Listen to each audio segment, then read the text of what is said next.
Hey YouTubers, it's Charlie. Hopefully you all enjoyed your finale pie. These are going to be my Season 7 predictions. Just careful for spoilers if you haven't seen the season yet. I'll also address what's going on this summer too. There is new stuff happening this summer. They did a couple clear things to foreshadow big events, like a big war between Daenerys and Cersei, but I just tried to look at it from different regions, like, stuff that's going on up in the north, stuff that's going on in the Crown Lands, and stuff that's going on in the south. So that's kind of how I divided these up. So starting up in the north, of course I'm expecting more Little Bear just being amazing. The actress herself is actually probably going to be a little bit older, but if you remember how much Bran changed physically just because of how much older the actor got year to year, I think if they can make you forget how much older Bran looks this season than he has in previous seasons, then they can do the same thing for the Little Bear. So expecting more really awesome moments like call to action like this. She's just a really strong leader, and it's also really funny because she's this little 10-year-old girl with a bunch of old men. So mass respect for the Little Bear.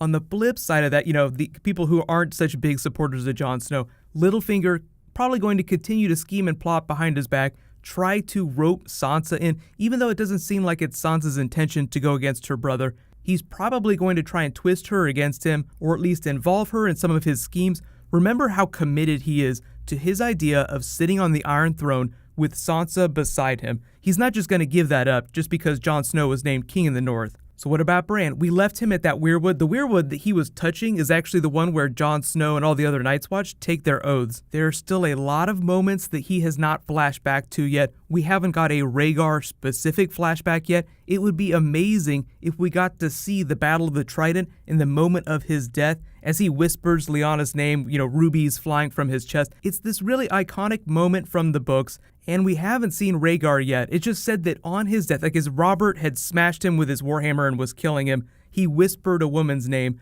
but we never learned that name. Now we know he was probably whispering Lyanna's name.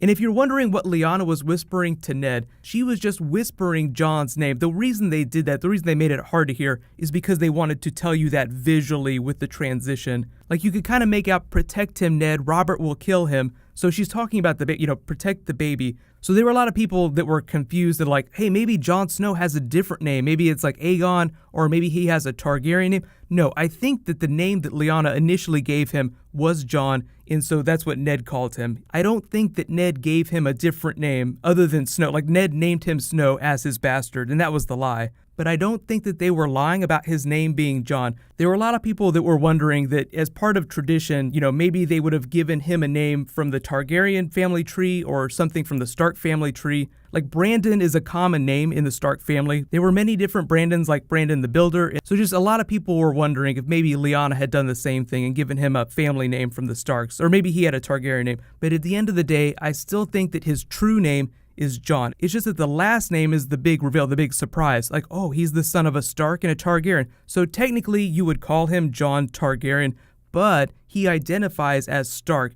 Remember, he doesn't know who his mother is, so he still thinks that he's Ned's son, so he feels like he's a Stark. That's been his family his whole life. So even if everyone were to find out that he's a Targaryen, maybe he has a legitimate claim to the Iron Throne, he would still tell you that he's a Stark of Winterfell. He doesn't know anything about Targaryens. Even if he met Daenerys, they probably wouldn't feel like family. He's like, I've never met you before. I've never met any Targaryens. I've only known Starks, so that's my family. So if he had the power to give himself his own name, he would probably take the Stark name. But that's another thing too. I don't think that Jon Snow is going to learn his heritage until he meets with Bran, which will not be right away. First, Bran is going to learn more about what's going on with the Night's King, the magic of the wall. Benjen kind of explained the magic, like the dead cannot pass here, so I cannot pass. So Bran will explore his powers more, probably flashback, hopefully to a Rhaegar scene, and then he'll find a way to communicate with the Night's Watch, and then Jon Snow. Largely, the priority in the north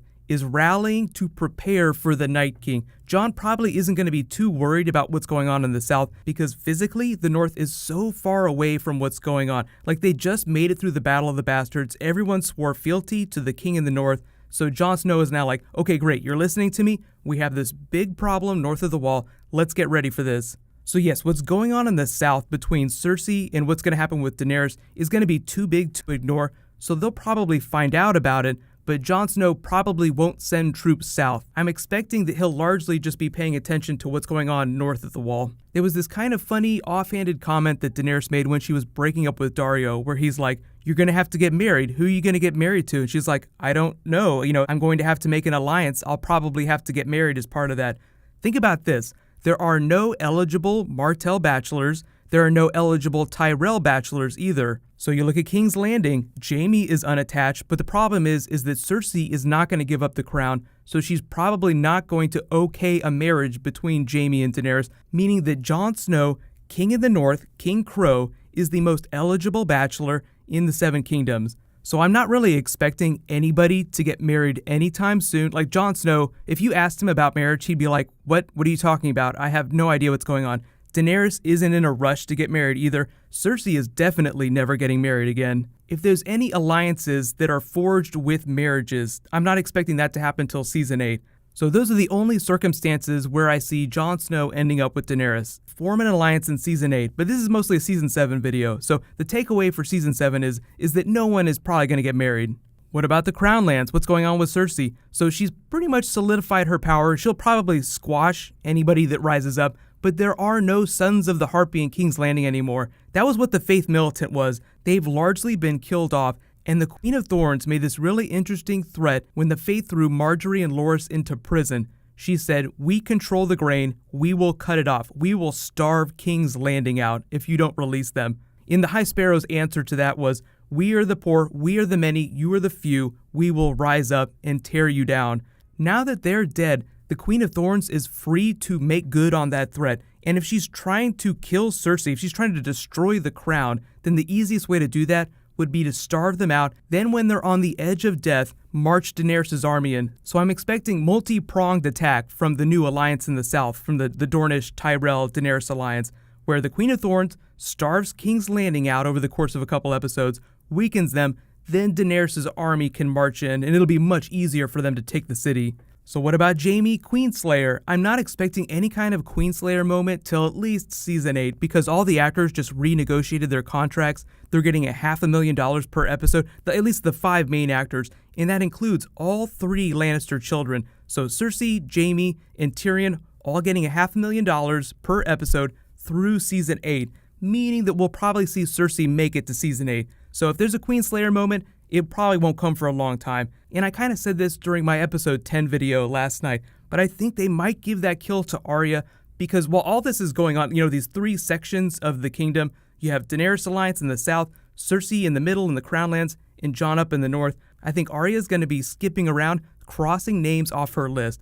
But in order to do that, she'd have to head south, and when she said she was going back to Westeros, she said she was going home, so it's possible she could go to Winterfell, but it feels like she would run into the Hound maybe and then get pulled away in another direction. It just feels too easy to have a Stark reunion right away when season 7 picks up. So yes, I do think that Arya will see Sansa and Jon again, but maybe not right away. It feels like it'd be too easy to do that right away. I'd rather see Sansa get letters, get word of what Arya's doing, and just kind of chuckle to herself. Because she's kind of dark, she could just laugh the way she laughed when Brienne told her about Arya. Oh, I saw your sister, Lady Sansa. She didn't look like a lady at all. She was covered in mud, she had a sword with her, and Sansa was like, yeah, that sounds like Arya. So I'm expecting more moments like that. Walder Frey was assassinated after eating a pie that his relatives had been baked into. Oh, that sounds like Arya, baking Frey pies.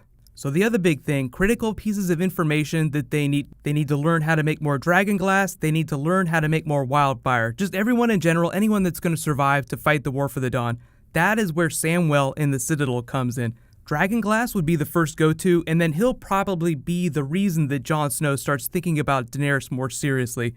Like, oh, we need dragonfire. Daenerys has dragons. Okay, Jon, you're going to have to find a way to form an alliance with this Daenerys person. And so then they'll have to figure that out. But that seems more like a season 8 thing. So I'm not expecting a ton of Samwell in season 7, just a couple moments, just seeing him studying in the library, learning things that are important for fighting the Night King. And finally, what about the episode count? So I feel like everybody has heard that they're going to do a shortened run, but the actual episode count hasn't been confirmed yet. What it sounds like is going to happen is there'll be 7 episodes in season 7. They'll be a little bit longer than normal episodes, so the actual runtime of the season will be a little bit less, but you won't be missing out on as much content as you think. Like each episode itself will be much longer. And then the final season might only end up being 6 episodes, but again, they'd be much longer episodes. So they'd be spending as much money as they do on each season. It's just that they'll be cramming all that into a fewer number of episodes. So nothing is confirmed yet. Like, their big priority right now is getting the actors to sign all their contracts. Once they do that, they'll figure the season out, figure the budget out, all that stuff, and then I'll do a video explaining what's going to happen. HBO is usually really good about announcing details like that. Like, there'll be X number of episodes, we're going to premiere around this time of the year. The premiere date can fluctuate depending on stuff that happens throughout the year, so hopefully they'll do that when they come to Comic-Con. They haven't announced the Comic-Con panel officially yet, but I think they'll come back. Hopefully they will bring the little bear. It would be amazing to see her march out on stage and do like a Loki-style call to action where she just does like this King in the North speech and then introduces Jon Snow. Then all the other actors come out.